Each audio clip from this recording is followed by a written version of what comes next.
माता की भारतीय जनता पार्टी।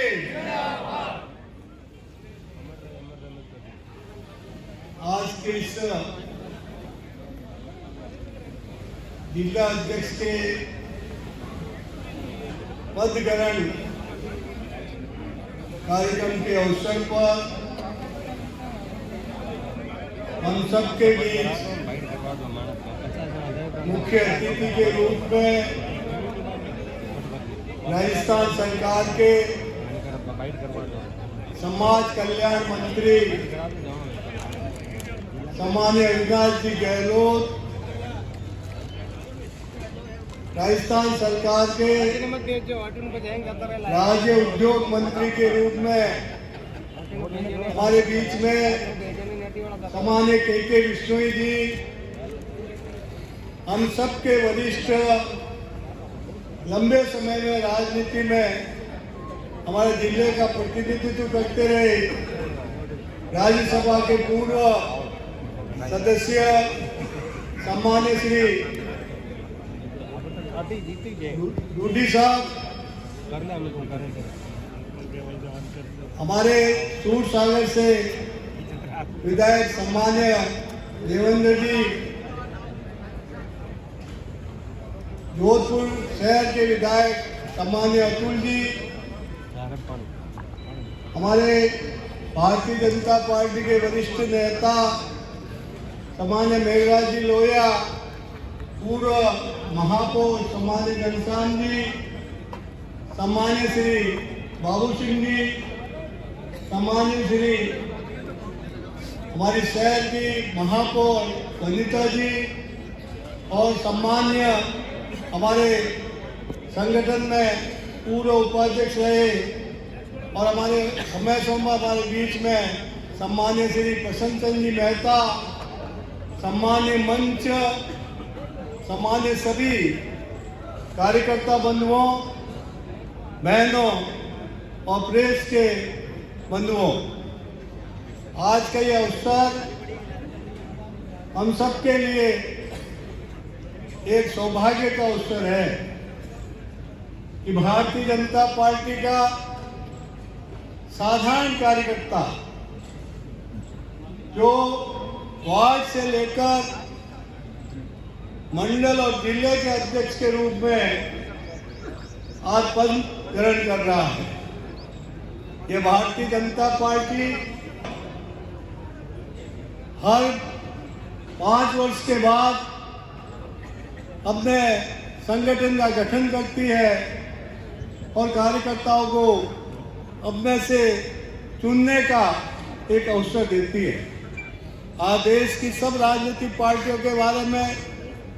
हम दृष्टिगोचर करेंगे तो हमको लगेगा कोई क्षेत्रीय पार्टी है, कोई अपने वंशवाद की पार्टी है, कोई अपने लंबे समय से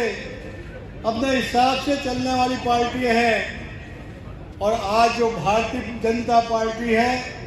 जो हर वर्ष सदस्य बनाकर सारे देश में नहीं विश्व की सबसे बड़ी राजनीतिक दल के रूप में आज देश में भारतीय जनता पार्टी है। ये मैं कह सकता हूँ कि आज़ादी के बाद अनेकों राजनीतिक पार्टियाँ, अनेकों विचारों की पार्टियाँ हिंदुस्तान में काम करती रही है। हमने देखा एक सारी पार्टियाँ समय समय पर छोटे स्वार्थ के कारण और उसके संकीर्णता के कारण टूटती गई, और भारतीय जनता पार्टी आपसी विचार विमर्श के आधार पर, आपसी सहमति के आधार पर अपने नियम और देश को सामने रखकर, देश की जनता को सामने रखकर अपने संगठन का विस्तार करती रही। और आज हमें सौभाग्य है कि केंद्र के अंदर तीसरी बार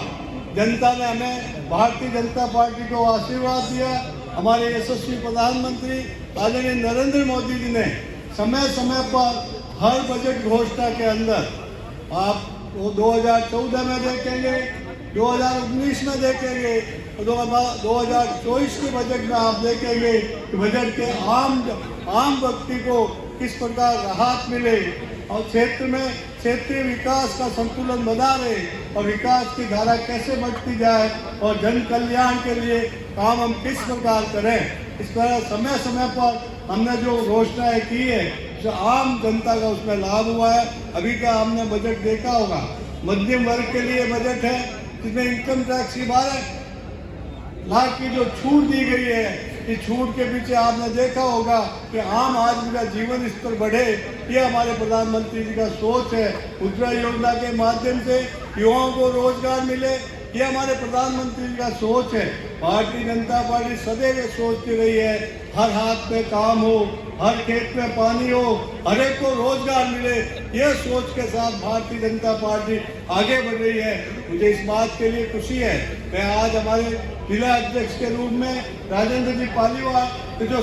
आज पद ग्रहण किया है, एक बात कह सकता हूँ, राजेंद्र पालीवाल जी एक साधारण कार्यकर्ता के रूप में जनता के बीच में, कार्यकर्ताओं के बीच में सदैव काम करते रहे हैं। उसके साथ ही मैं ये कह सकता हूँ कि भारतीय जनता पार्टी इस साधारण कार्यकर्ताओं को अवसर दिया है। आज हमारे प्रदेश के अंदर हमारे यशस्वी प्रधानमंत्री आदरणीय भजन लाल जी शर्मा है, जो विकसित राजस्थान का सपना लेकर, संकल्प लेकर काम कर रहे हैं और देश का विकसित भारत का संकल्प लेकर प्रधानमंत्री जी काम कर रहे हैं। देश में भारतीय जनता पार्टी देश की मजबूती के लिए काम कर रही है। मैं उम्मीद करता हूँ राजेंद्र पालीवाल जी से कोई संकल्प को मजबूती के साथ आम जन के साथ पहुँचाएंगे। आम जन ने सभी वर्गों के अंदर भारतीय जनता पार्टी का जन आधार बने, भारतीय जनता पार्टी मजबूत हो, सबकी समस्याओं का समाधान हम सरकार और प्रशासन के बीच में एक जिला अध्यक्ष की भूमिका में अदा करते हुए हम कर सकें। इस उपेक्षा के साथ, इस उम्मीद के साथ मैं आपको बहुत बहुत शुभकामनाएं, बहुत बहुत बधाई देता हूं कि आप भारतीय जनता पार्टी को मजबूत करने में, जिले के अंदर सभी वर्गों को जोड़ने में भारतीय जनता पार्टी को मजबूती के साथ जन आधार खड़ा करेंगे। इसी उम्मीद के साथ मैं आपको शुभकामना देते हुए मैं उम्मीद करता हूँ कि आप भारतीय जनता पार्टी को मजबूती प्रदान करेंगे।